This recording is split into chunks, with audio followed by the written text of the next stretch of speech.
अभी वहां रात हो रही है? बोला हाँ। अभी वहां दिन हो रहा है? बोला हाँ।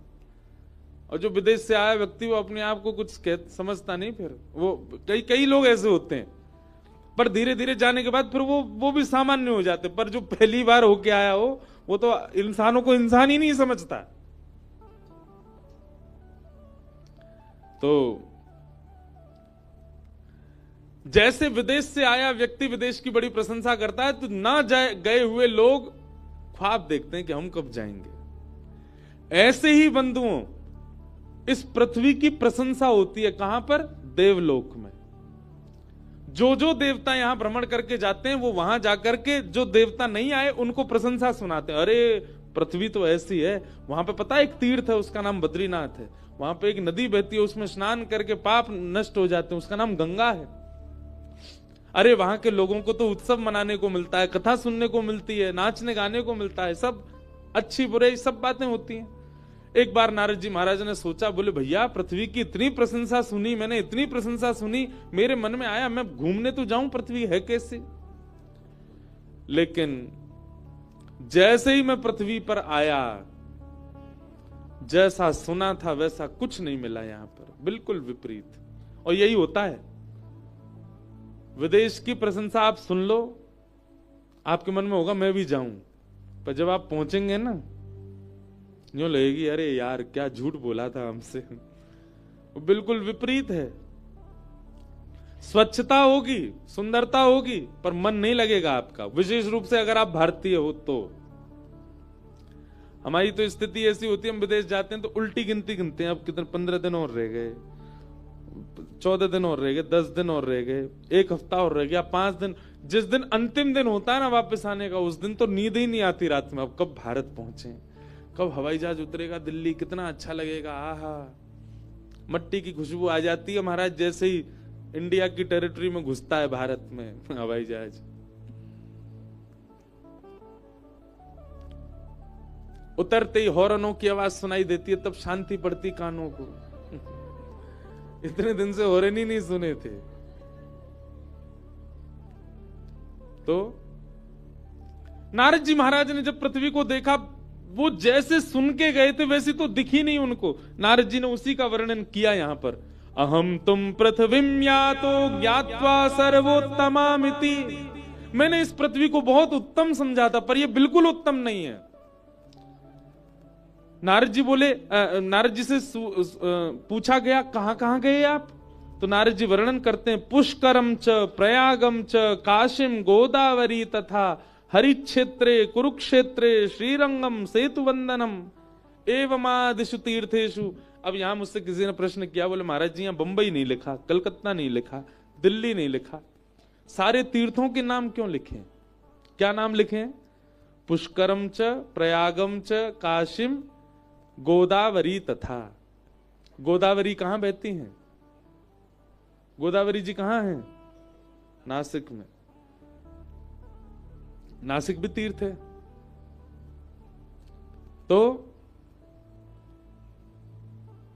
हरिक्षेत्र, हरिक्षेत्र किसको कहते हैं? इसी को हरिद्वार ऋषिकेश इसको हरिक्षेत्र कहते हैं। हरिक्षेत्रे कुरुक्षेत्रे श्रीरंगम सेतुवंदनम। सेतुवंदनम मतलब रामेश्वरम। इनमें से 3 जगह तो हम अभी जा ही रहे हैं।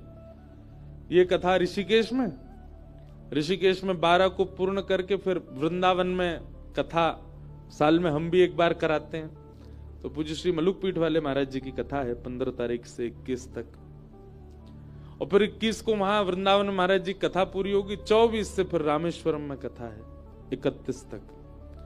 31 को रामेश्वरम में राम कथा है, राम कथा 31 को वहां पूरी होगी। फिर 2 तारीख से काशी बनारस में कथा है, बनारस में कथा पूरी होगी 8 तारीख को। 8 को पूरी करके फिर 11 से श्री गिरधर लाल जी का जन्मोत्सव नाथद्वारा, नाथद्वारा में कथा 17 को पूरी होगी। और फिर 22 से श्री द्वारिका धाम।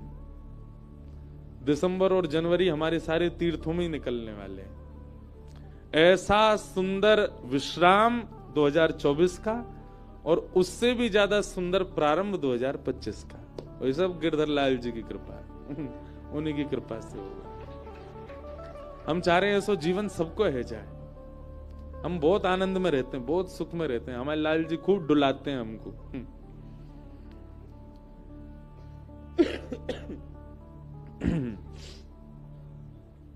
नारद जी तो प्रश्न उठा कि यहां पे तीर्थों का नाम क्यों है।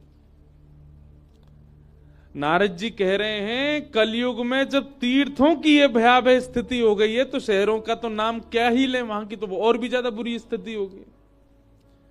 तीर्थों का नाम इसलिए लिया भैया, तीर्थों में जब इतनी भयावह स्थिति है तो ये तो तीर्थ हैं, शहरों का तो जाने क्या हाल हो रहा होगा। नारद जी महाराज ने यहां सब बताया।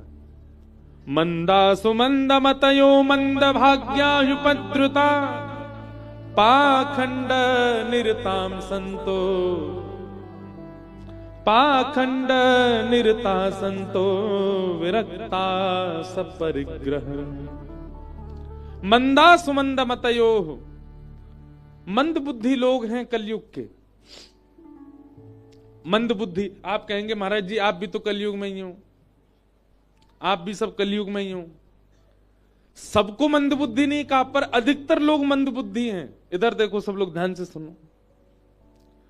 तंबाकू के ऊपर क्या लिखा है आजकल सरकार ने? Tobacco kills. हिंदी में भी लिखा है कि इसको खाने से कैंसर जैसी गंभीर बीमारी हो सकती है। मंद बुद्धि है कि नहीं? फिर भी सबसे ज्यादा खाने वाली वस्तु वही है कि नहीं? मंद बुद्धि लोग। मदिरा पान करके अगर कोई व्यक्ति सभा में आ जाए उसको भगा दिया जाता है, लेकिन उस मदिरा से ही सबसे ज्यादा सरकार के पास धन जा रहा है। मंद बुद्धि है कि नहीं है लोग?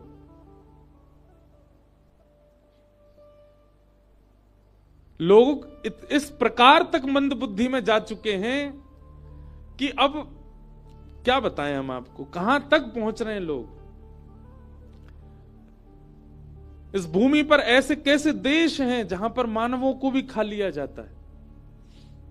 हमने एक अपने पॉडकास्ट में एक बात कही थी कि कलयुग का अंत, कलयुग का प्रारंभ इतना खतरनाक है तो कलयुग का मध्य कितना खतरनाक होगा, और अंत की तो सोचो ही मत।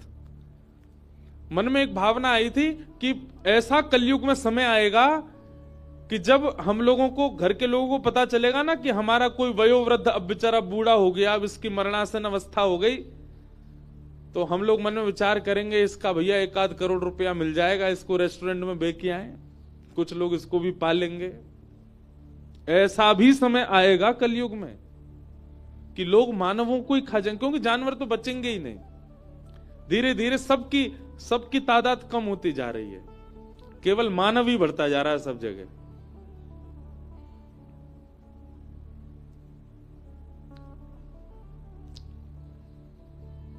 मंद बुद्धि हैं हम लोग, और मंद भाग्यायुपद्रुता, भाग्य भी हमारा मंद है। पाखंड निरताह संतोह, यहां पर आज की डेट में वास्तविक संत कौन है यह पहचान पाना भी मुश्किल है। रूप धारण करके, भेष धारण करके ना जाने कितने लोग घूम रहे हैं संत रूप में, भेष रूप में। एक सुंदर पद है, मुझे याद नहीं है, शायद कल सुनाऊं कथा में, शायद भगवत रसिक देव जी का पद है। भेषधारी हरि के उर सारे, भेष धारण करने वालों की संख्या ज्यादा है, वास्तविक संत बचे नहीं है अब भारत में। वो बात नारद जी यहां कह रहे हैं। और क्या कह रहे हैं? कन्या विक्रयनो लोभात दंपति नाम च कलकनम। एक विवाह का क्रम कन्या विक्रय बन चुका है। लड़का जितना ज्यादा पढ़ा लिखा होगा उतनी महंगी कन्या मिलेगी। भागवत जी में इसका उल्लेख कर दिया। कई घर के लोग तो बच्चों को पढ़ाते ही इसीलिए, पढ़ लिख के अच्छा बन तो अच्छे घर की बहू लड़की आवे, ज्यादा दहेज लेके आवेगी। हम तो पूरी दुनिया में घूमते हैं, कई जगह ऐसा भी सुना गया विवाह क्यों नहीं किया वहां पर? अरे महाराज जी, हमारा बेटा जो है वो डॉक्टर है, वो लोग इतना ही दे रहे थे, डॉक्टर के हिसाब से तो इतना तो बनता है। अच्छा, इसीलिए डॉक्टर बनाए थे। कन्या विक्रयणो लोभात दंपति नाम च कलकनम। ये सब बातें नारद जी महाराज पृथ्वी पर देख रहे थे और देख करके मन को बहुत दुख हुआ। नारद जी महाराज भ्रमण करते करते जैसे ही वृंदावन पहुंचे, वृंदावन जाते ही उन्होंने देखा यमुना जी के तट पर एक परम सुंदरी बैठी है और उसकी गोद में 2 वृद्ध लेटे हैं। वो सुंदरी भक्ति महारानी है और गोद में उसके पुत्र ज्ञान और वैराग्य। नारद जी बोले, देवी आप मां होकर के युवा और आपके पुत्र दोनों वृद्ध क्यों?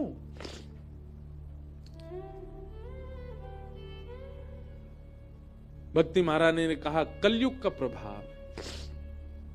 कलयुग में लोग भक्त तो हैं पर ज्ञान और वैराग्य से शून्य हैं, इसलिए मेरे पुत्र दोनों वृद्ध हो गए। हे नारद जी महाराज, मेरे पुत्रों कैसे युवा होंगे? कृपा कर इसकी कोई योजना बनाइए। नारद जी महाराज ज्ञान वैराग्य की युवावस्था के लिए भ्रमण करते करते बद्रीनाथ पहुंचे। तब सनत कुमारों ने उनसे कहा, आप भागवत की कथा कराओ। नारद जी महाराज बोले, भगवान मैंने वेद पाठ सुना दिया, मैंने गीता पाठ सुना दिया, वेद पाठ गीता पाठ से जिनका कल्याण नहीं हुआ भागवत जी से कैसे हो जाएगा? तब सूत जी महाराज, तब सौनकादि ऋषि कहते हैं, सनकादि ऋषि कहते हैं, हे नारद जी, श्रीमद् भागवत फल है और वेद वृक्ष हैं। वृक्ष से पेट नहीं भरा जाता, फल से भरता है। आप एक बार भागवत जी का आश्रय लेके तो देखिए। नारद जी ने पूछा, कहां कथा कराऊं, कैसे कराऊं? तब इसी स्थान के बारे में बताया। गंगाद्वार समीपे तू तटमानंद नामकम। गंगा द्वार यानी कि हरिद्वार।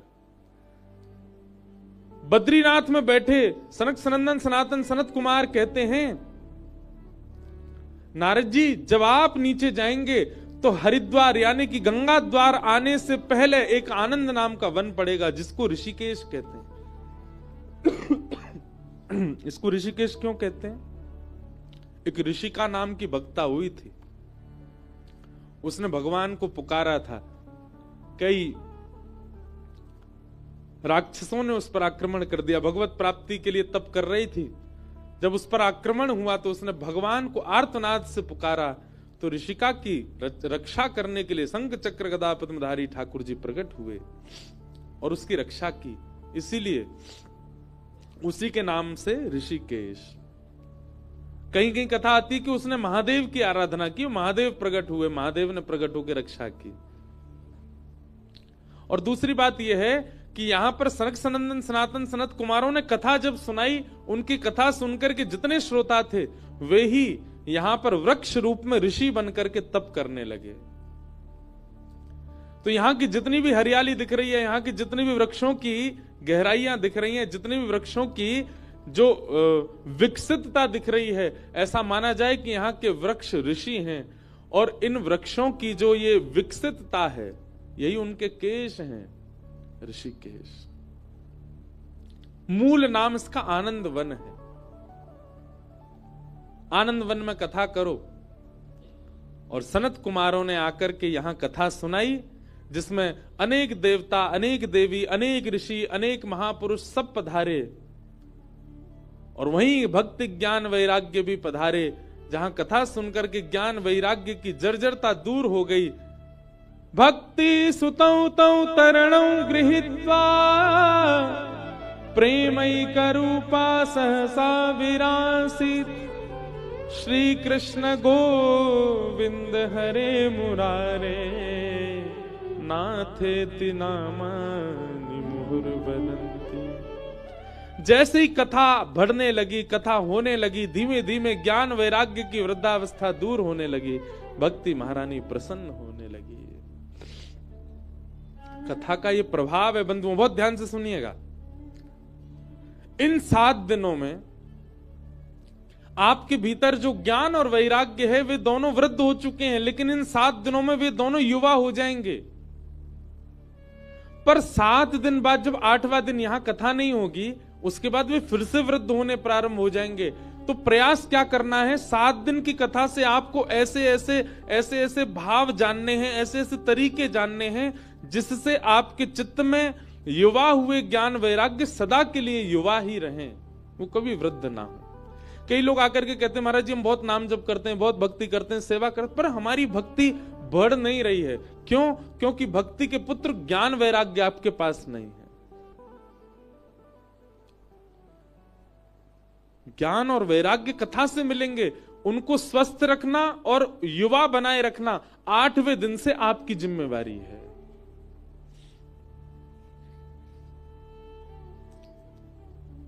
और होगा, कैसे होगा? भगवान नाम से, भगवान कथा का नित्य चिंतन करते रहो। और ये चिंतन की भूमि है, यहां जितना ज्यादा हो सके उतना चिंतन करो। ब्रज के नंद लाला, राधा जी के सांवरिया, सब दुख दूर हुए जब तेरा नाम लिया। ब्रज के नंद लाला, राधा जी के सांवरिया, सब दुख दूर हुए जब तेरा नाम लिया। ओ ब्रज के नंद लाला, राधा जी के सांवरिया, सब दुख दूर हुए जब तेरा नाम लिया। ब्रज के नंद लाला, राधा जी के सांवरिया, सब दुख दूर हुए जब तेरा नाम लिया। सब दुख दूर हुए जब तेरा नाम लिया। सब दुख दूर हुए जब तेरा नाम। बोल वृंदावन बिहारी लाल की।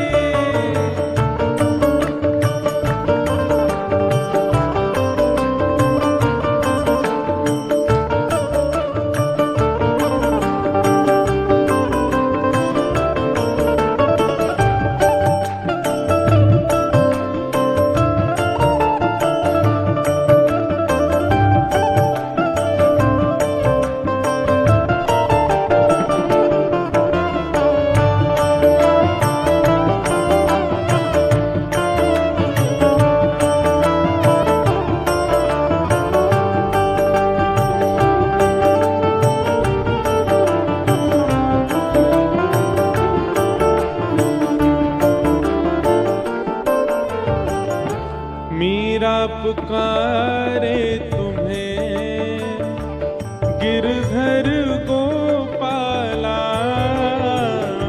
मीरा पुकारे तुम्हें गिरधर गोपाला।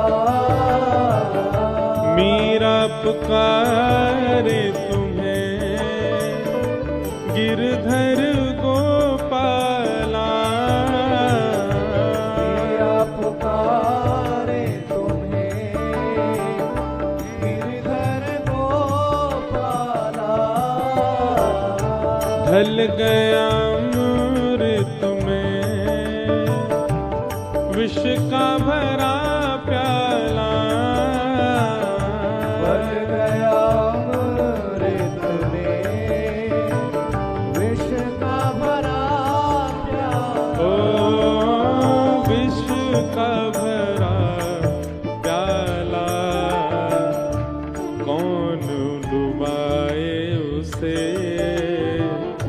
जिसे तूने राख लिया, सब दुख दूर हुए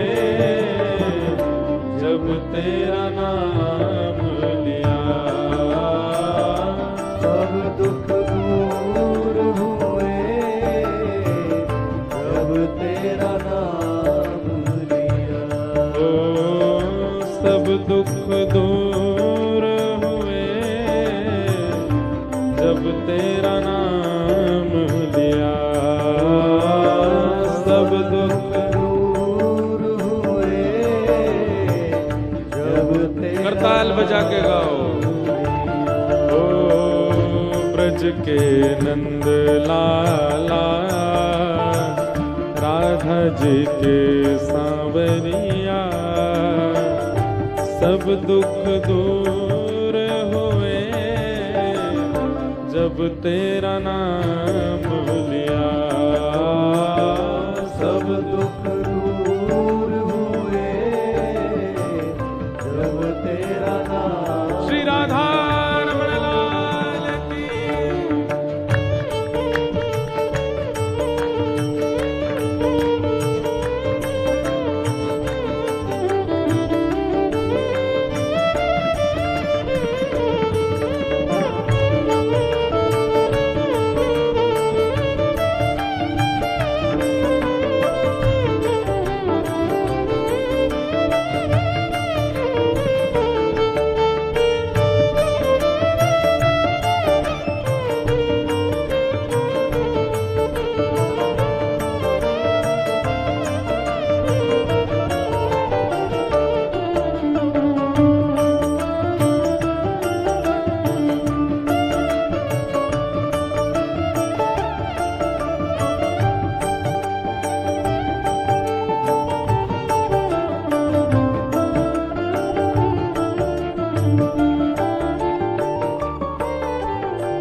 देख रहे हो तुम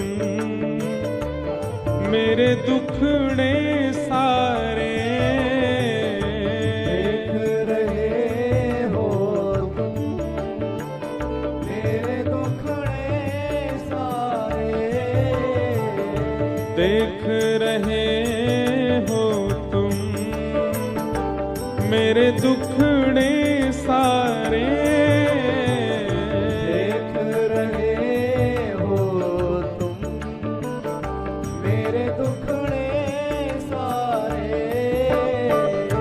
कब दर्शन दोगे मेरी आँखों के तारे। कब दर्शन दोगे मेरी आँखों के तारे। ओ मेरी आँखों के तारे। अधर पे मुरली है, कांधे पे कामरिया, सब दुख दूर हुए जब तेरा नाम लिया। सब दुख दूर हुए जब तेरा नाम लिया। ओ सब दुख दूर हुए जब तेरा नाम लिया। सब दुख दूर हुए जब तेरा नाम लिया। करताल बजा के गाओ। ब्रज के नंद लाला, राधा जी के सांवरिया, सब दुख दूर हुए जब तेरा नाम लिया। सब दुख दूर हुए जब तेरा नाम लिया। गोविंद मेरो है, गोपाल मेरो है। गोविंद मेरो है, गोपाल मेरो। हाँ गोविंद मेरो है, गोपाल मेरो है। गोविंद मेरो है,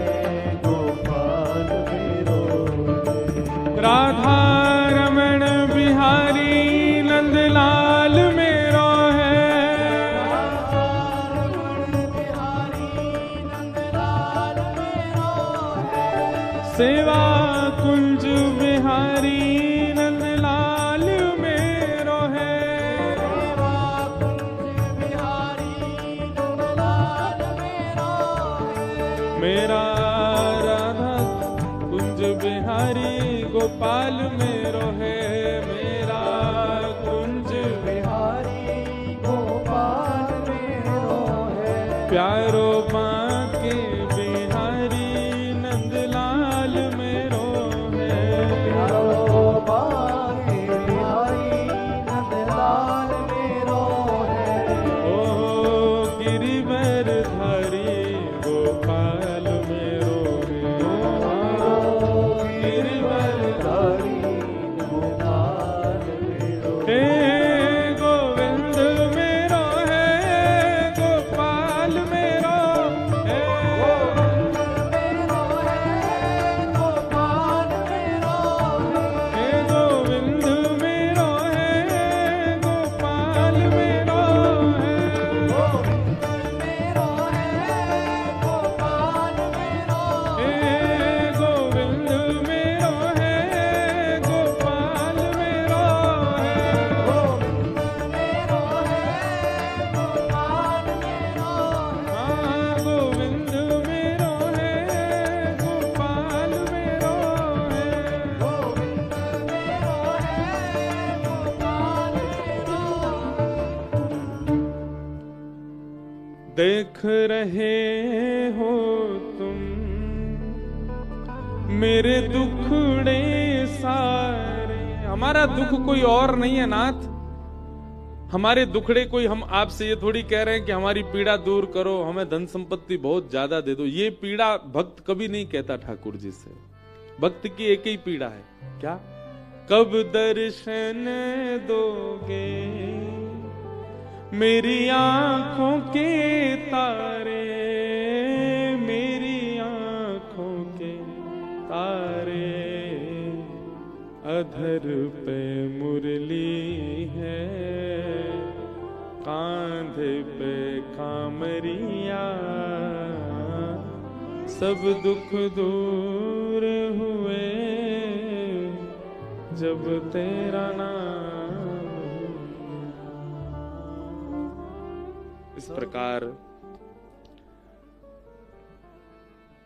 भागवत की कथा श्रवण से भक्ति का ताप दूर हुआ, ज्ञान वैराग्य दोनों युवा हुए और महात्मा का प्रथम भाव यहां विश्राम हुआ।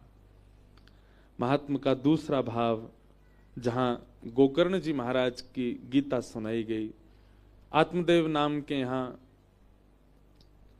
कोई संतान नहीं थी, तब एक संत के आशीर्वाद से एक फल उनको प्राप्त हुआ, पर वो फल उन्होंने अपनी पत्नी को दिया, खिलाया नहीं, दे दिया, बोले खा लो। पत्नी ने वो फल गैया को खिला दिया, तो गैया के गर्भ से तो बालक प्रकट हुआ जिसका नाम था गोकर्ण। एक बात हमारी एक बहुत ध्यान से सुनेंगे बंधु,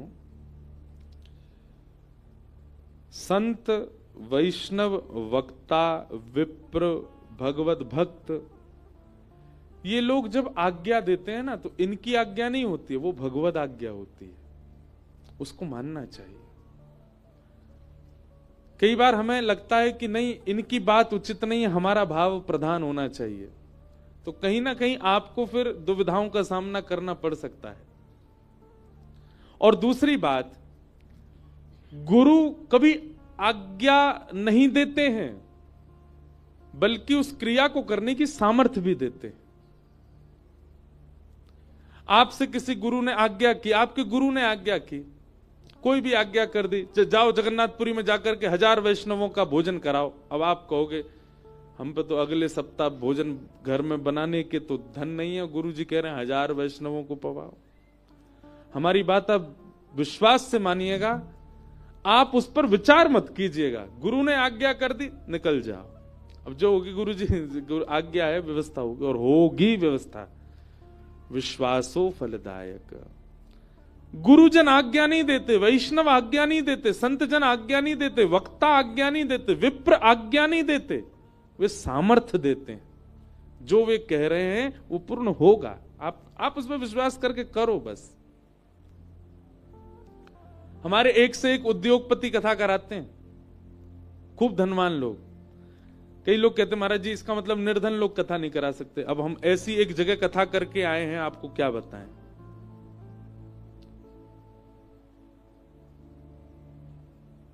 एक परिवार है, अब मैं जगह का नाम भी नहीं बोलूंगा, उनका नाम भी नहीं बताऊंगा, बस बता रहा हूं।